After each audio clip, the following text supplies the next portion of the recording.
Behind locked doors, Diana's jewelry was reduced to descriptions, valuations, and numbered entries. But an inventory can hide as much as it reveals. Some pieces were unmistakably hers. Others carried royal histories the palace refused to surrender. And several emotionally charged jewels appeared to exist in a dangerous space between ownership and memory. The cataloging was handled with the cold precision of a royal operation. Experts examined gemstones, metals, craftsmanship, and market value, turning deeply personal objects into figures on a page. Yet beside those financial assessments stood another, far more difficult question. What did each piece mean? Family representatives understood that a watch could hold more emotional weight than a diamond necklace, while palace officials knew that one recognizable ring could carry more political power than an entire box of jewels. That was where the tension began. Diana had worn some pieces so often that the public believed they belonged to her completely. But royal jewelry rarely followed simple rules. Certain items had been loaned for official occasions, others had come with private conditions. Some were connected to royal traditions that reached far beyond Diana's lifetime. Wearing a jewel did not always mean owning it, and loving it did not guarantee the right to pass it on. The Spencer family had every reason to protect Diana's personal identity. To them, these objects belonged to a daughter and sister whose life had been controlled for too long. The monarchy, however, viewed the same collection through the lens of history, protocol, and public consequence. Both sides claimed to be preserving her legacy, but preservation could mean very different things. One side wanted to protect the woman. The other wanted to control the symbol. A small group of pieces immediately carried dangerous weight. The sapphire engagement ring represented the beginning of Diana's royal story, but also the marriage that had wounded her. Her gold Cartier watch felt more private, connected not to ceremony but to the ordinary rhythm of her daily life. Pearl earrings, diamond bracelets, sentimental necklaces, and gifts from friends or admirers each held their own hidden history.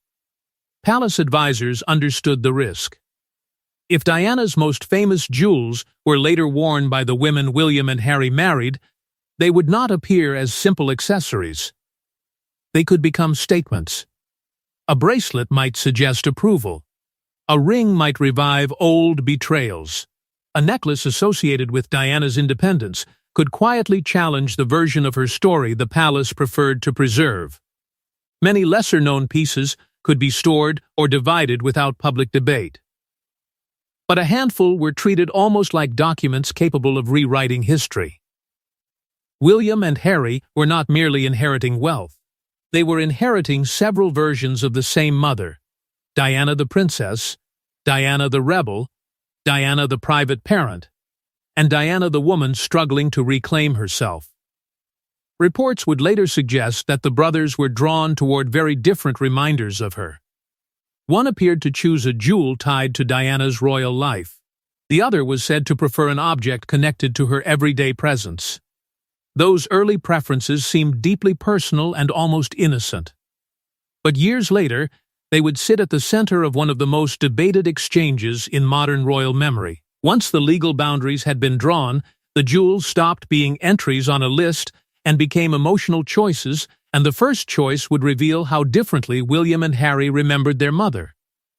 The brothers were offered something no valuation could measure: a chance to choose a personal reminder of Diana. One reportedly reached for the watch she wore through ordinary days. The other chose the sapphire ring known around the world. But neither could have known that these choices were only temporary. William was said to have chosen Diana's gold Cartier Tonk watch, a piece that carried none of the heavy symbolism of a crown or state jewel. That was precisely what made it powerful.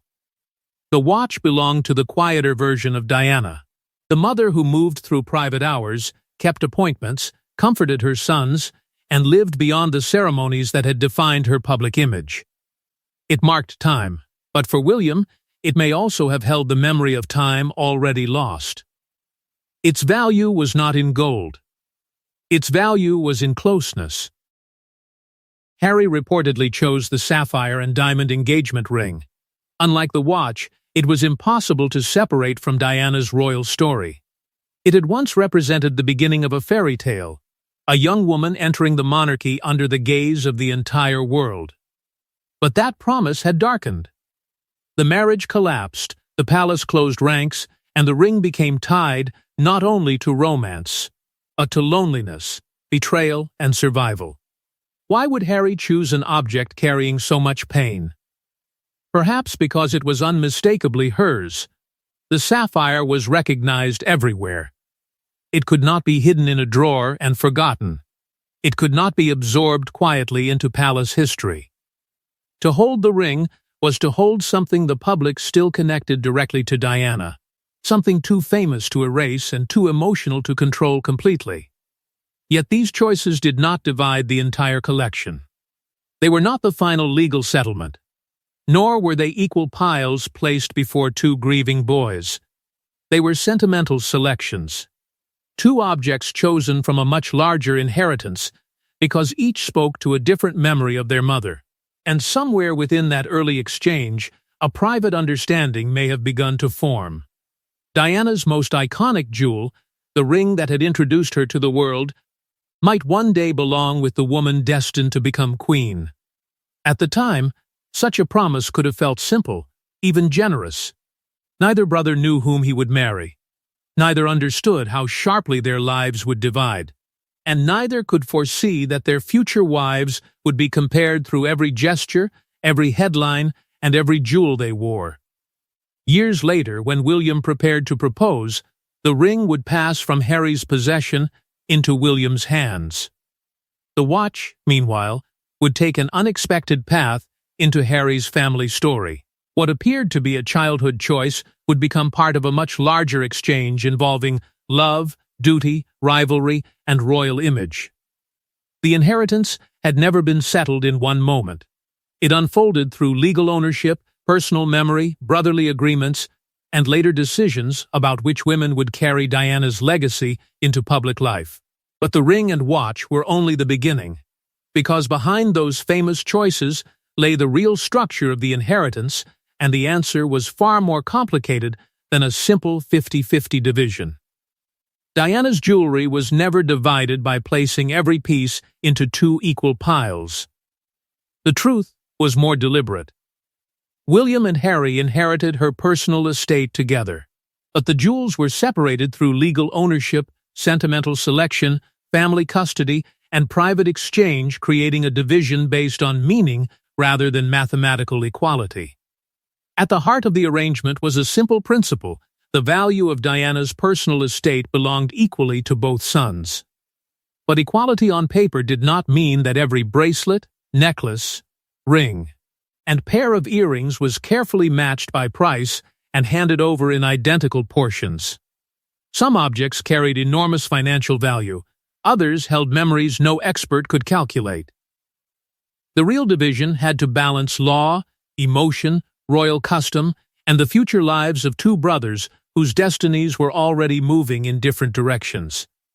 Not every jewel Diana had worn could be inherited. Pieces connected to the crown, long-term royal loans, and items held under older family arrangements were excluded.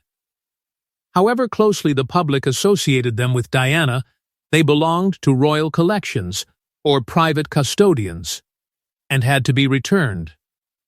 This created the first invisible boundary. Diana's image had been built partly through jewels she could wear, but never truly own. Her personal pieces followed a different path. They remained connected to both William and Harry, shaped by Diana's wish that their future wives should be able to enjoy them. The collection was not meant to disappear permanently into locked storage. It was meant to live again. Yet that wish opened another question the palace could not answer neatly. Who would wear what, and what would each appearance seem to say? The practical arrangement developed through several layers. The brothers shared the inherited value. They made personal selections. Certain pieces changed hands through private agreements. Others could be placed in the care of a wife, altered for modern use, or brought forward for a major family occasion. It was a system built on trust, and trust would later become painfully fragile. The sapphire engagement ring became the clearest example. Harry allegedly selected it first, but when William prepared to propose to Catherine, the jewel passed to him.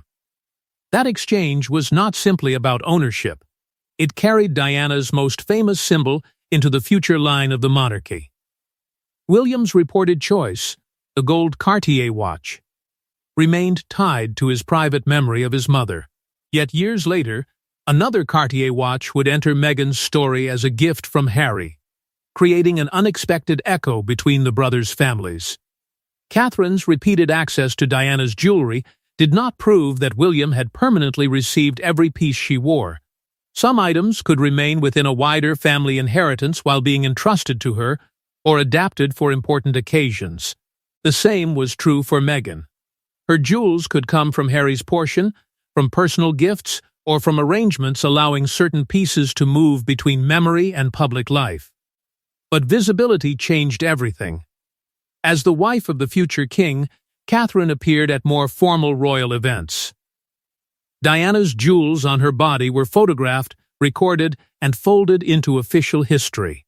That created the impression that William had inherited more, even when the private reality may have been far less clear. The palace had reasons to preserve that uncertainty. A complete breakdown could unleash arguments over favoritism, financial value, legal ownership, and whether one branch of the family had been given greater control over Diana's memory. The deeper truth was more unsettling.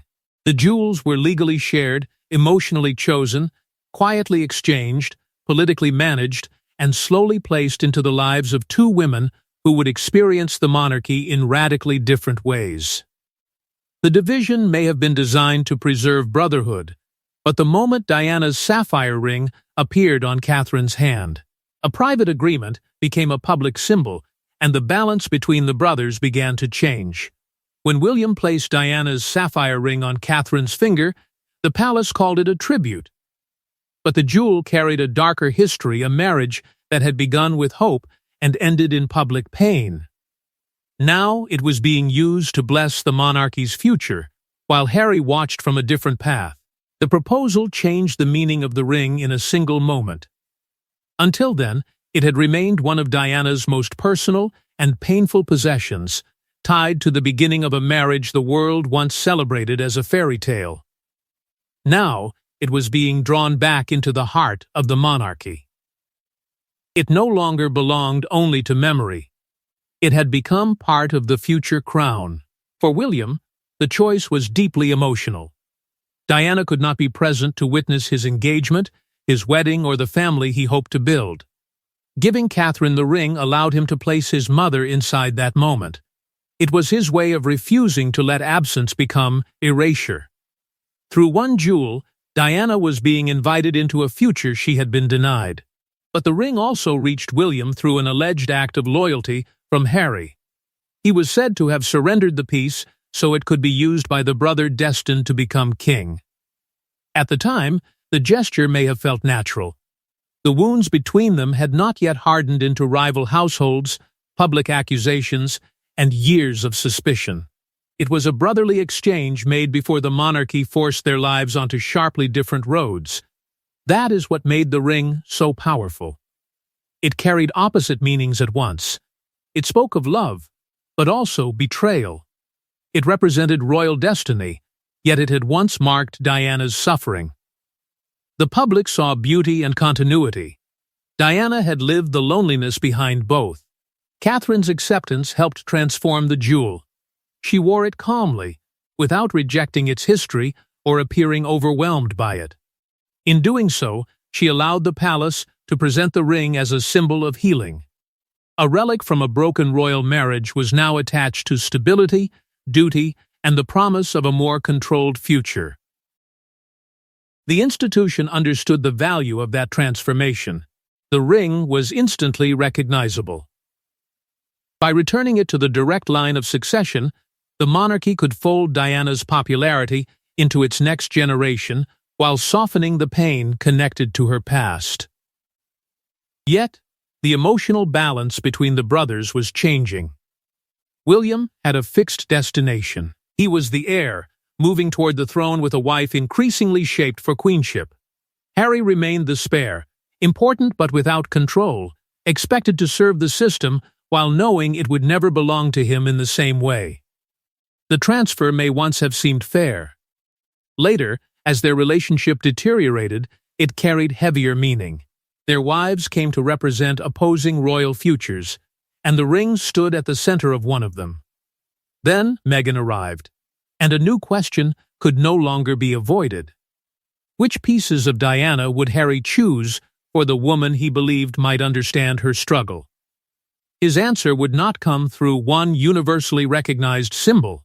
It would emerge through smaller, more personal jewels, pieces connected not to Diana's royal destiny, but to her freedom, tenderness, and defiance.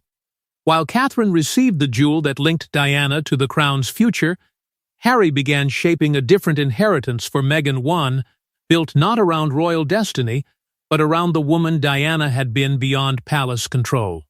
When Meghan began wearing pieces connected to Diana, the reaction was immediate. To Harry, they represented protection, memory, and maternal approval. To critics, they became evidence in a royal rivalry. Every bracelet, stone, and watch seemed to ask the same forbidden question: who truly carried Diana's spirit? The aquamarine ring Meghan wore at her wedding reception sent the clearest message of all. Harry did not intend for Diana's jewelry to remain frozen in storage, guarded by rules and silence. He wanted it to live inside his marriage. But this was not the sapphire ring tied to Diana's engagement and the painful royal union that followed. The aquamarine belonged to a different chapter, one associated with the woman Diana became after separation, when she was rebuilding her identity beyond the control of the institution. That difference mattered. Catherine's sapphire represented Diana's entrance into royal destiny. Meghan's aquamarine seemed to represent her escape from it. Harry had already brought Diana into the beginning of his new family through Meghan's engagement ring, reportedly using diamonds from his mother's collection. The gesture was intimate, but it carried enormous emotional force. Diana would never meet Meghan, never attend the wedding, and never witness the home Harry hoped to create. Yet through those stones, he could make her presence impossible to ignore. Then came the butterfly earrings, bracelets, and other pieces associated with Diana. Each appearance triggered another argument. Supporters saw affection and continuity. Critics saw provocation, and every comparison with Catherine deepened the idea that the two women were competing for ownership of a legacy neither had created. Inside the royal family, jewels had become a language more powerful than words. A piece offered could suggest acceptance. A piece withheld could feel like rejection. Wearing one at a carefully chosen moment might signal remembrance, rank, defiance, or exclusion. No statement was required. The jewelry delivered the message. Catherine often wore Diana's pieces during formal occasions tied to duty, ceremony, and the future crown. Meghan's appearances felt more personal and emotionally charged. Her jewels seemed connected to marriage, protection, freedom, and the life Harry wanted outside traditional royal expectations. The contrast reflected the different paths of the brothers themselves. For Harry, the stakes were deeply personal. He believed Meghan faced pressures that echoed those endured by Diana: relentless judgment, hostile headlines, isolation, and the fear of being destroyed by the same system that claimed to protect her. Giving Meghan Diana's jewelry became more than romance. It was a shield, a vow, a warning that he would not allow history to repeat itself without a fight. That connection made the palace uneasy. The closer Meghan was linked to Diana, the harder it became to control the comparison. Public debate shifted from inheritance to identity. Which wife carried Diana's warmth? Which one reflected her rebellion? Which marriage represented the freedom she never fully achieved? The greatest conflict was no longer about diamonds, watches, or rings. It was about who had the authority to define Diana, and whose version of her story the world would accept. Yet behind the public comparisons lay an even more sensitive issue. Because not every jewel connected to Diana had been released, and some pieces remained hidden under rules neither brother could fully escape. The jewels seen on Catherine and Meghan may be only part of Diana's story. Other pieces disappeared from public view, trapped between royal ownership, family custody, and palace discretion. And the silence surrounding them suggests that the most controversial jewels were never truly divided at all they were contained. That silence begins with a distinction the public rarely sees. Some jewels were Diana's personal property. Others were royal loans, placed in her care because of her position and removed when that position ended. She could wear them before the world, turn them into symbols of elegance, and make them inseparable from her image. But legal ownership remained elsewhere. When she died, those pieces did not pass to William and Harry. They returned to collections governed by rules older and colder than grief. Royal loans were never merely decorative. They were instruments of rank. To receive one was to be recognized. To wear it was to display the favor of the institution. But that favor could be withdrawn, and Diana's sons had no automatic right to inherit what their mother had only been permitted to borrow. Then there were the jewels that carried deeper danger. Pieces linked to Diana's most turbulent years could reopen questions the palace preferred to keep buried. Gifts from foreign figures, objects connected to disputed relationships, or items worn during moments of rebellion might tell stories beyond their financial worth. Releasing them could revive old wounds. Keeping them hidden offered control. Some pieces may have remained under Spencer family custody. Others could have been secured through estate arrangements designed to prevent sale, dispersal, or unpredictable public use. A jewel placed in storage was protected from the market, but it was also protected from interpretation. No one could wear it, claim it, or transform its meaning without permission. Yet the collection may not have been preserved for silence alone. Certain items could have been held for Diana's granddaughters, allowing her legacy to move beyond William and Harry. Princess Charlotte may one day receive pieces connected to William's line, especially jewels considered suitable for a senior royal woman. If that happens, Diana's collection will return more deeply into the direct future of the crown. Princess Lilibet represents another path. Raised outside the working monarchy, she may inherit personal pieces from Harry's share, objects carrying Diana's memory into a family no longer governed by daily palace duty. That possibility creates a powerful contrast. One granddaughter surrounded by royal ceremony, the other connected to Diana through a more private inheritance. But will access truly be equal? Royal rank, public service, and palace approval may again determine which jewels can be worn openly. The institution's greatest power may not be legal ownership at all.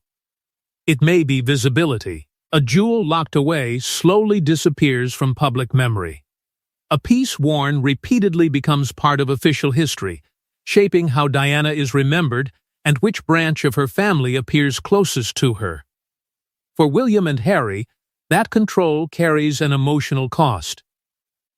Their mother's possessions remain tied to protocols from the very institution that caused her so much pain. Even now, memory must pass through rules, permissions, and carefully managed appearances. And when the next generation becomes old enough to ask what was saved, what was withheld, and why, every buried argument may return: equality, loyalty, legitimacy, and Diana's final wishes. The jewels have not completed their journey. Their most explosive transfer may still be waiting. Because the final chapter of Diana's jewelry will not be written by William or Harry alone, it will be written by the children who inherit both the jewels and the unfinished conflict surrounding her name. Diana hoped her jewels would bring joy to the women her sons loved. Instead, they became mirrors of everything the brothers inherited from her: grief, loyalty, anger, duty, and the need to protect their families. The jewels were divided, but the meaning attached to them never could be. The central answer was never as simple as two boxes marked with two names. William and Harry inherited Diana's personal estate together, while individual jewels moved through sentimental choices, private exchanges, family arrangements, and later decisions about which pieces their wives would wear. The division was legal, but it was also emotional. It changed as the brothers grew older, married, became fathers, and moved toward futures Diana would never see. Money could not measure that process. One piece might be worth less at auction, yet carry the memory of Diana as a mother. Another could hold extraordinary value while representing a chapter of pain. Royal role also mattered. William was moving toward kingship, while Harry was searching for a life outside the narrow position assigned to him. Their inheritance followed those different paths. Nothing captured that contrast more clearly than the sapphire and aquamarine rings. The sapphire returned to the heart of the monarchy, resting on the hand of the woman expected to become queen. It represented continuity, duty, and Diana's connection to the crown. The aquamarine told another story. Associated with Diana after separation, it carried the spirit of independence, reinvention, and Harry's determination to protect his marriage from the forces he believed had consumed his mother. Catherine and Meghan therefore became more than recipients. They became custodians of different chapters of Diana's life. Catherine carried the princess who once stood at the center of royal tradition. Meghan carried the outsider Diana later seemed to become, the woman who challenged expectations and searched for freedom beyond palace approval. But as the brothers' relationship changed, even old acts of generosity gained new weight. The alleged decision that placed the sapphire ring in William's hands may once have represented trust. Years later, after rivalry, accusations, and separation, the same exchange could be remembered through a far more painful lens. No jewel could solve the deeper inheritance Diana left behind. William inherited the duty to preserve the institution that had shaped and wounded her. Harry inherited the need to confront the forces he believed had helped destroy her happiness. One brother carried continuity, the other carried resistance. Both believed they were protecting something she had given them. Now the story moves toward Charlotte and Lilibet. One may inherit pieces through the future crown, the other through a family living beyond formal royal life. Jewels separated by conflict could one day reconnect through two granddaughters Diana never met. Future weddings, coronations, anniversaries, or private family milestones may reveal pieces hidden for decades and expose how the inheritance was truly managed. Diana's wish was never that her jewelry should become lifeless treasure. She wanted it worn, loved, and woven into the families her sons created. The collection was divided physically, but memory kept it whole.